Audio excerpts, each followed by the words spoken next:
I got it. It's hard when you have a really tight skirt. Good afternoon, everyone.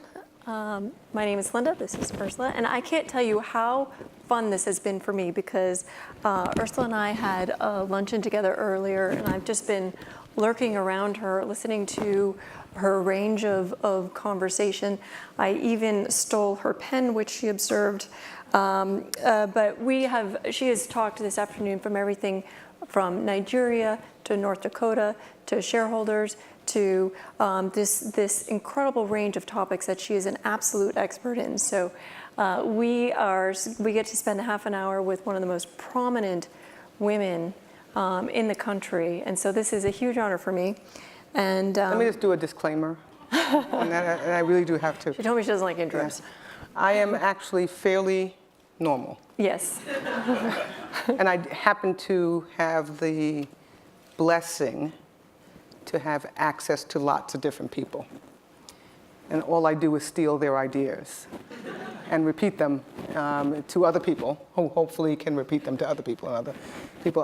I'm not anywhere near as brilliant as it sounds when you say it. I'm fairly normal. So there's one question I want to start with. That it was just announced that you have agreed to co-chair the Solve Women in Tech Challenge. Can you tell us a little bit about what it is and what inspired you to take this on? So first of all, I was asked, which is the best way to be inspired. And part of the reason why I was asked is because for many, many, many years, actually probably since I was a high school student, I've been puzzled by why so few women, girls before they become full-grown women, are not involved in one of the most obvious fields to be involved in. And it's science and technology, right? Engineering, the whole STEM field. Why is it that there are so few women there? And you keep peeling it back and you realize that by the way, if they were involved in it, their lives fundamentally would be better and have more impact. You can say that on average, that would be the case. So why is it? It's pretty simple and pretty obvious that this is where you should go, right? Why don't we just all study engineering or math, get these great jobs, and kind of move up? The problem is that the system is stacked against women and girls. Culturally stacked against them from an access standpoint, stacked against them from a location standpoint. So they're stacked against them from the people who are currently there, quite honestly not wanting them to get involved, thinking that there's not enough space for them. If they come, other people will have to be not get involved, so they're going to take someone else's spot. So this challenge is about a couple of areas. One is that we know that women and girls are under-indexed in STEM. We know that women and girls are under-indexed in economic prosperity. We know that they're under-indexed in freedom. We know that they're under-indexed in power. But we also know that they're more than half the population of the world. They give birth to our kids still. We still haven't figured out a way to have that not happen. They give birth to our kids and generally take care of them in the beginning years of their lives. And you look at this and say, how can that be a formula for success? More than half the population is weak, doesn't have access, abused, et cetera, and they produce, or they are the fundamental engine of producing the next generations. It seems like it would be logical to figure out a way to get them more involved. And so one of the things that Solve is about, and particularly the women in technology portion of Solve, is to solve the many questions that come from this under-indexing, this lack of access, this lack of participation, this lack of power, this lack of economic prosperity, this lack of freedom. All of these things, how do you actually use technology to get women and girls more access to all of these things, power and so on? It's not necessarily it's going to be very difficult to think about solving that, right? It's like the world is, the hungry people in the world, let's solve hunger, right? But if we don't make the challenge as big as that, if we don't actually ask for solutions around all portions of it and make it almost an unsolvable problem, then you will not get the best ideas. So while you can think of Solve, actually at the end of this whole thing, MIT, Boston Globe, all the people who are behind Solve are going to come out and say, yes, we solved the problem. What I would like to have happen is that we get 10, 15, 20 great ideas to move the ball forward a little bit. And so that's why I agreed to co-chair it, because I know that it is, if you break it down into bite-sized pieces, it is something that will solve problems solve those problems in those bite-sized pieces. And if we do, the world will be better. Or in converse, if we don't, I just reread, because everybody's going to watch it on Hulu, and I don't have Hulu or whatever the station is, The Handmaid's Tale by Margaret Atwood. And this is a book that you read a long time ago. You read the book again, and you say to yourself, wow, this is a kind of a scary book. It's interesting how less unreal it seems today. And it should be like an impossibility. We should be so far away from that today, but now we're actually even closer to it than ever before. So I'm ranting a little bit, but. You used the word access, and that's a theme for you, a part of your core belief, and you've taken that view about inequality of access all from Nigeria to North Dakota to India. Can you talk to us a little bit about what that means to you, and as you're talking about solving this inequality of access? Yeah, I'm a capitalist, and I live in a society that's democratic. Those two things are kind of, it's like I'm a Catholic and I'm a Democrat.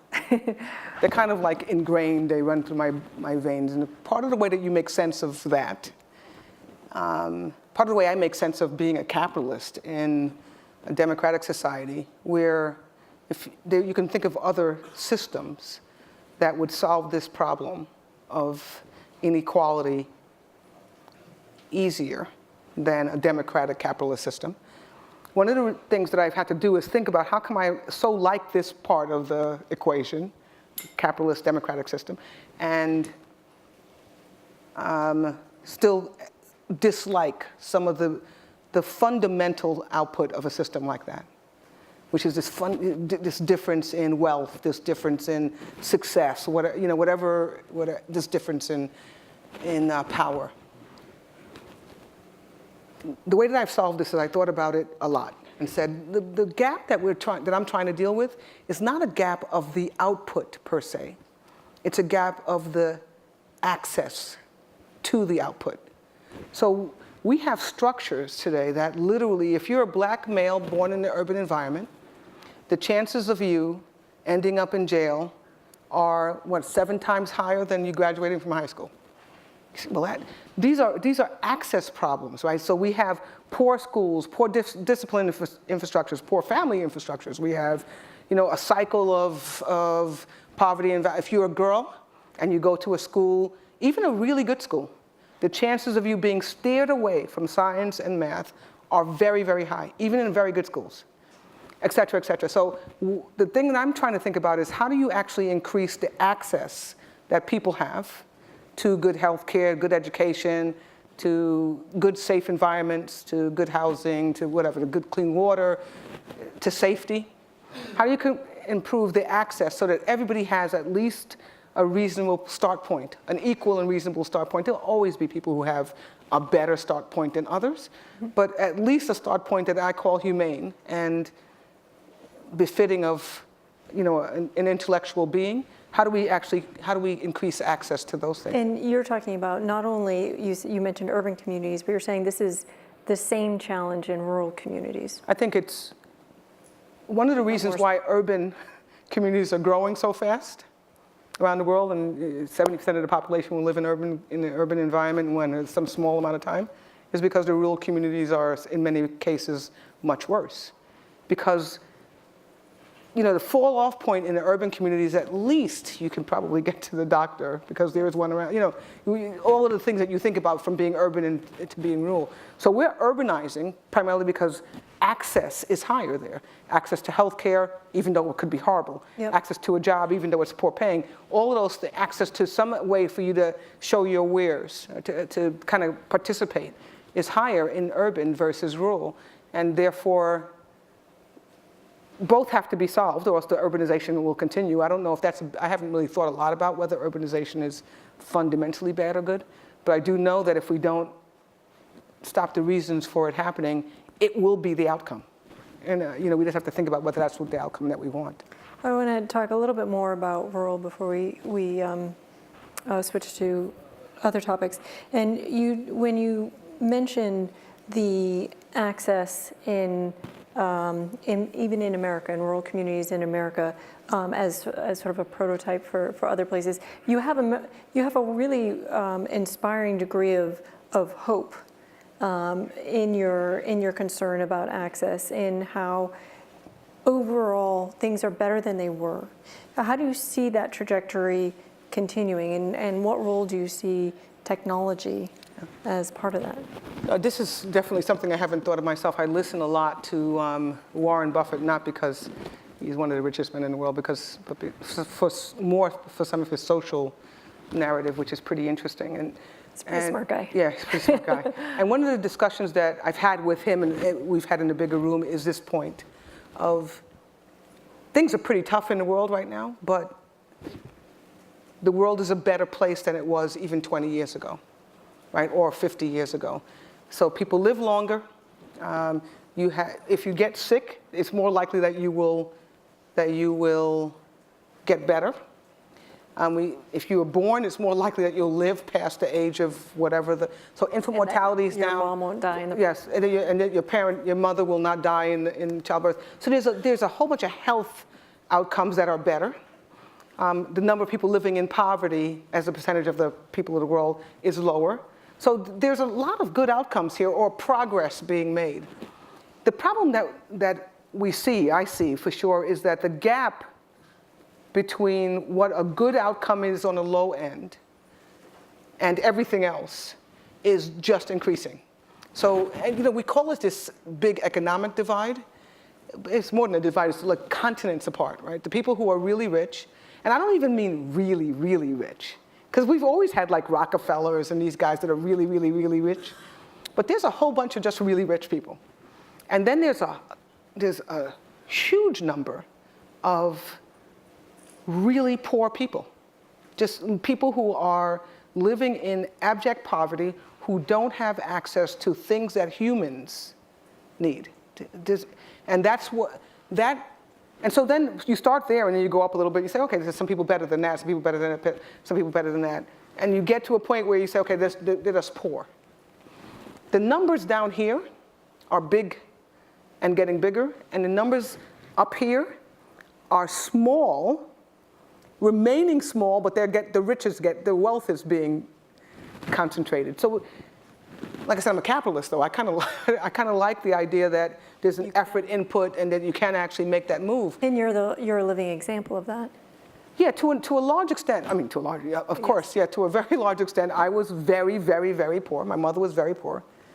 The formula for her is a formula that I think over time could work, but I think right now the gap is so big that we can't apply that to everybody immediately and say just wait and hold off, and it'll be good in the next generation, because that's what happened to my family. My mother said, I'm sacrificing my happiness, freedom, free time, money, whatever it is, to make sure that these 3 children have everything that they need from an access standpoint, to be sustaining good citizens, self-sustaining good citizens. We can say that to everybody today, just kind of hold out. Work hard, sacrifice for your kids. It's just too many and too big a gap, right? And what we've shown over the last couple of generations is all that work even doesn't move the needle for them. They do all of that, and they're still in a huge amount of debt. When I went to college, I didn't pay for my own college. Some state paid for me to go. Some big donor and the state, because I was a relatively marginal student. I was a great student, but marginally educated. So I went to school on a HEOP scholarship, and some everybody gave a whole bunch of money to the school, and I got some of that money, and the state gave some money, et cetera. Today, if you go to college, as you know, the chances of you graduating with a debt that you can pay off if you study anything other than computer science or artificial intelligence or big data is near impossible for you to actually study that and actually to get a job that will pay you enough to pay for it in your lifetime. So the gap, the structure is kind of stacked against starting poor. And that's, so that doesn't mean that it's bad to start poor. It's bad to start poor and have no way out. And that's what it's looking like more and more today.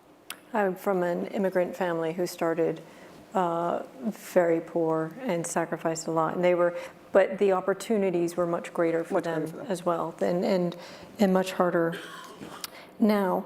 And we were talking about one of the things, to switch gears, to go from lack of access to complete access, and what makes something successful is initiative at Xerox that you oversaw for a while, the PARC Center, which has been an incredible innovation hub, and has had ideas and breakthroughs that have changed the world.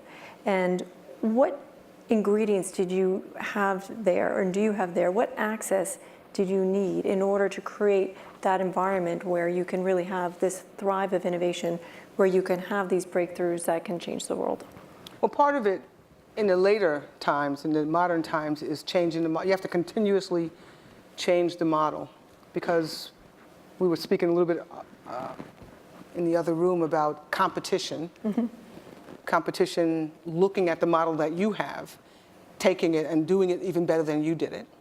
And so when that starts to happen, you have to literally figure out a new model, right?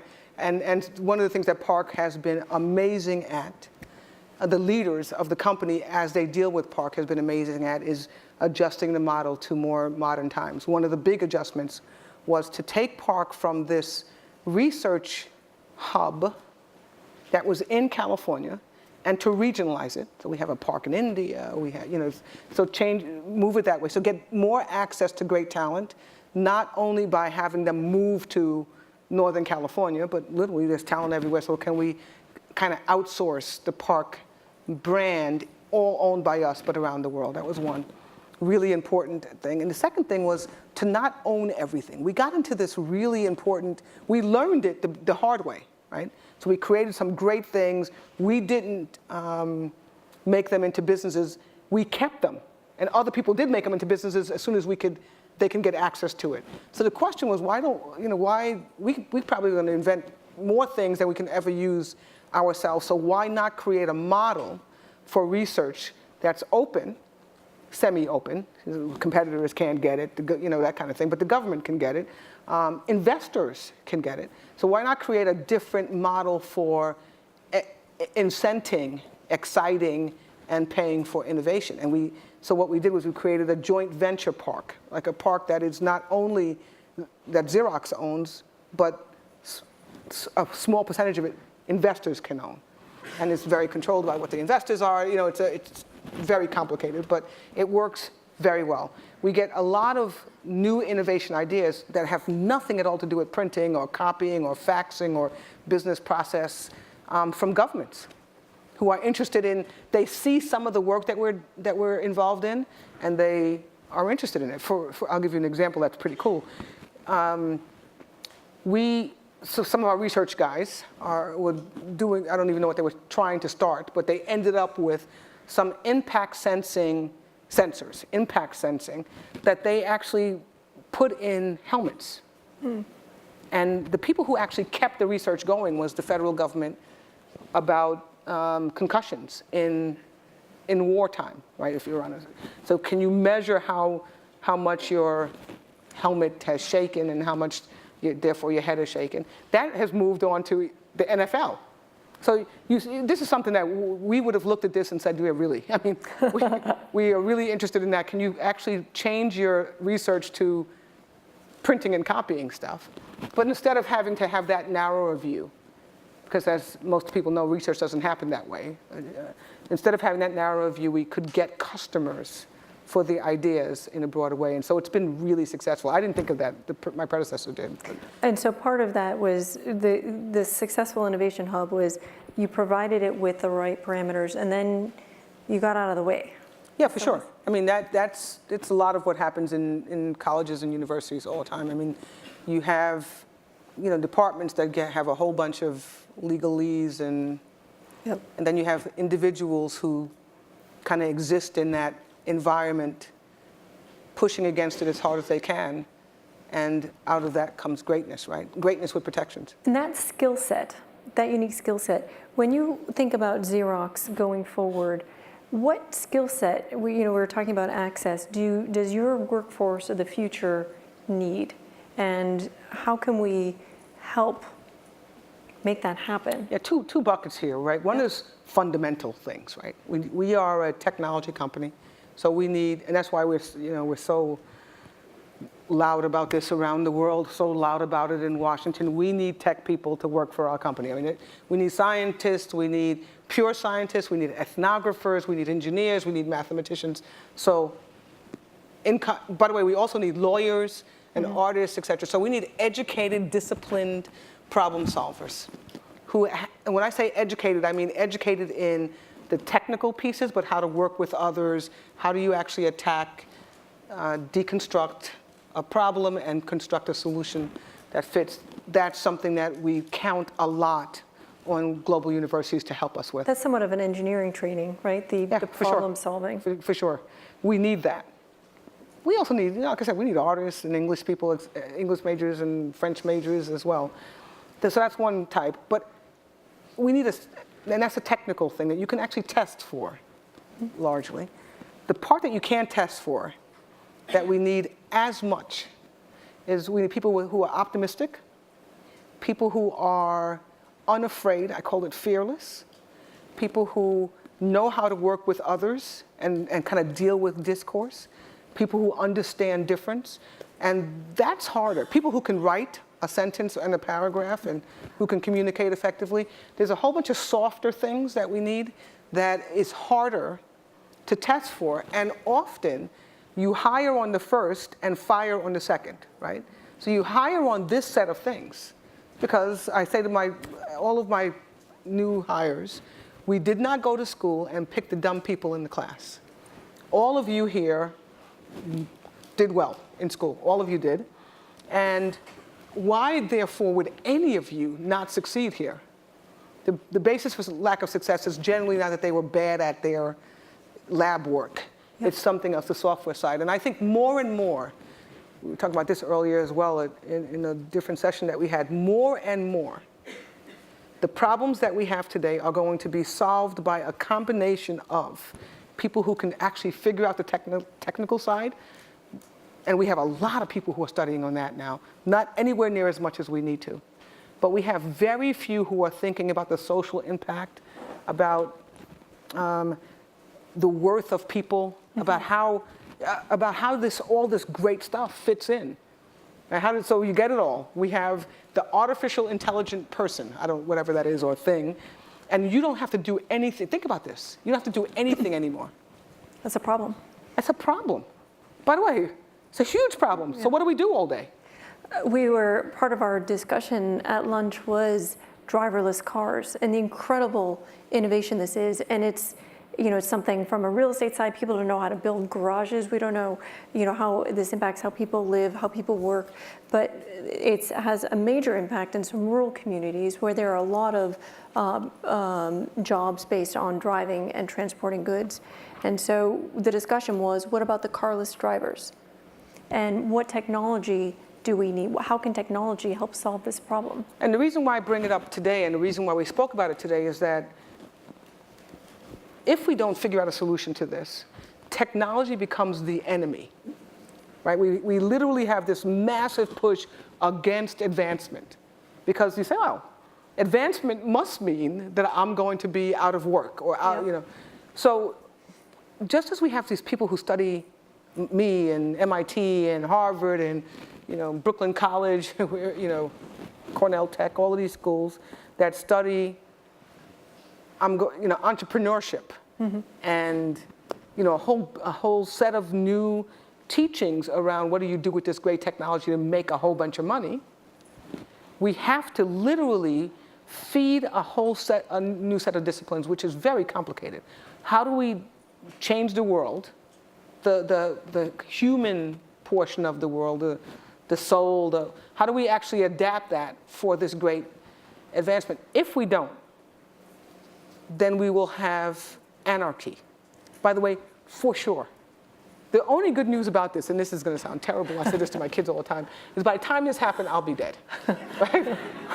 But your problem. but they're not going to be, yeah. Right? And their kids will not be. We literally have to start building this group of people who start thinking about the new world.